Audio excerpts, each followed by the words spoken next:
Hello and welcome to my course, Learn Python the Hard Way. I'm going to tell you right now that this class is actually easy. Learning to code is not necessarily easy. It takes work. You actually have to put in the work if you want to get ahead. But in my class, all you got to do is do what I tell you, do each exercise in order, and really work at it and work to try to understand it and work to do all the study drills and understand the common student questions and all that stuff, and you will learn to code. It's actually very easy.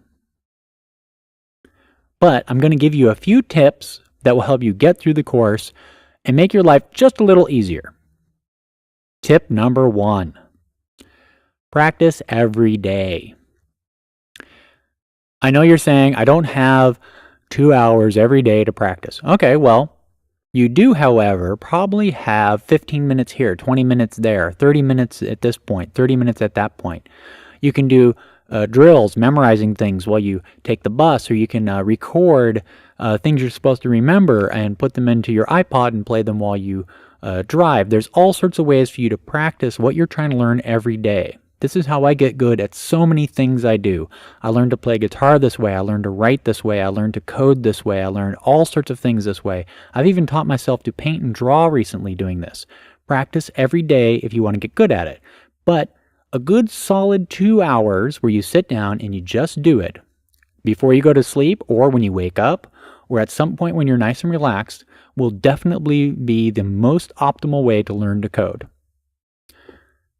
Tip number 2. Don't overdo it though.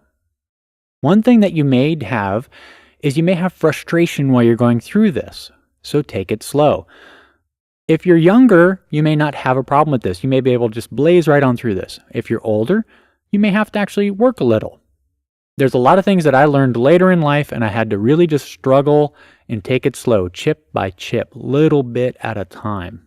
But eventually, things got easier. It just takes longer, that's all. So don't get frustrated with yourself. Take a break.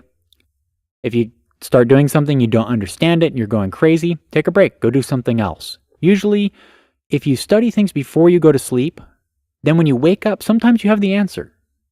It's an interesting trick. So breaks, rest, and sleep will help you learn things. Tip number 3.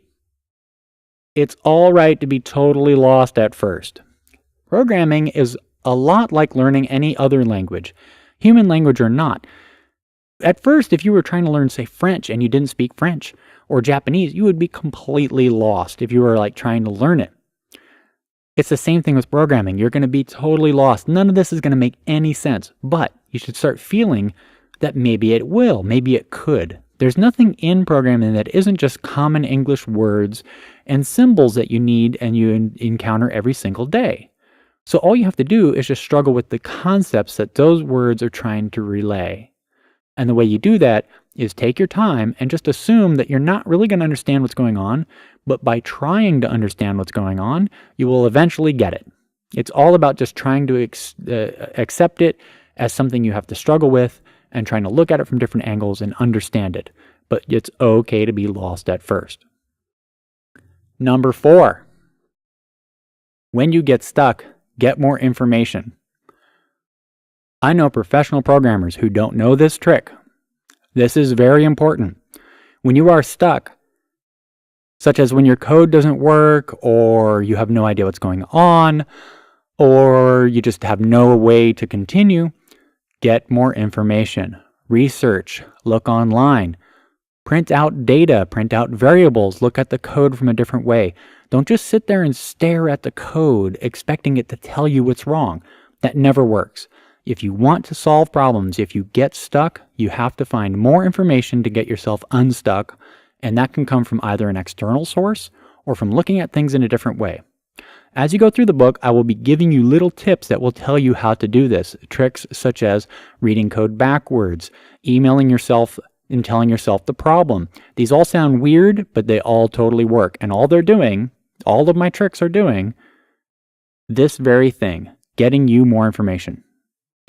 And my final tip, number 5, try to solve all of the problems you run into yourself. A common thread among good programmers who learn to code and bad programmers who never do is the good programmers are almost stubbornly trying to solve things themselves. Now, this can get them into trouble later because they try to solve things themselves that would be way easier to solve if they just asked for some help. But in the beginning, you need to learn this self-reliance and learn to solve things on your own first. So, before you go off emailing me or someone else and asking for help, sit down and try to figure it out yourself. Because what ends up happening almost every single time is someone will email me and they'll say, hey, I can't do blah, blah, blah, blah, blah. And then 10 minutes later, I get an email saying they solved it. If they just stopped for a second and tried to figure it out themselves, or even just sent that email to themselves, they would have figured it out. Okay, and my final tip, good luck and have fun. Thank you very much, and I hope you really enjoy this course.